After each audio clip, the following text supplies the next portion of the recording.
Kit ఇవాళ function కి వెళ్తే ఎంత మందో అడిగారా మీ బాబు ఏం చేస్తూ ఉంటాడండి అని అడుగుతున్నారు. చెప్పడం మర్చిపోయింది. ఏమైంది అనుకున్నావు అమ్మ? మేము చెప్తుంది తెలుసు అందరికి, ఇదేంటి కార్లో పోయి పెట్టిస్తాడు అని చెప్తున్నాను. నాకు ఏం తెలుసు రా, కార్లో పోయే కదా పెడతాను. నేను చదువుకున్నానా చేశానా? మరి నేను అలాగే చెప్పాను వాళ్ళకి.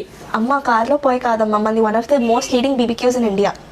మనం 200+ అవుట్లెట్స్ ఇచ్చాం ఆల్ ఓవర్ ఇండియాలో. అవును అదంటే సో మనది బిజినెస్ ఏంటంటే ఇప్పుడు కార్ లోని మనం గ్రిల్ పెడతాం. గ్రిల్ అన్ని పెట్టేసి మనం ఇంకా సెటప్ BBQ సెటప్ మొత్తం చేసి ఇస్తాం అనమాట. మనం 3 days ట్రైనింగ్ కూడా ఇస్తాం. మావయ్య ఊరికి వెళ్ళి మనకి ట్రైనింగ్ ఇస్తాడు అనమాట తీసుకున్న వాళ్ళకి. ఇంకా కిచెన్ ఎక్విప్మెంట్ మొత్తం కూడా మావయ్య ప్రొవైడ్ చేస్తాడు. ఎస్, అవి జస్ట్ మనీ ఇచ్చి తీసుకోవడం అంతే. మరి నాకేం తెలుసమ్మా ఇవన్నీ.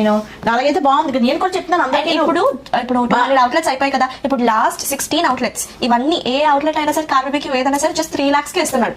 అది రన్నింగ్ అయినా సరే, నార్మల్ అయినా సరే 3 lakhs కే. 3 lakhs కే మొదటి ఎక్కువ ఇచ్చి ముందు ఒక్కొక్కటి 6 lakhs 5 lakhs ఉంది. అయితే ఇప్పుడు ఎవరైనా అడిగితే మా బాబు ఇలాగా అని చెప్పాలి. అయితే మాది BBQ company, smoked out BBQ అని చెప్పాలి. సరే, ఇప్పుడు చెప్పాలి గ్రిల్ ఉంటది, సెటప్ అంతా మేమే ఇస్తాం మీకు అని చెప్పేసి చెప్పాలి అవతల అడిగితే.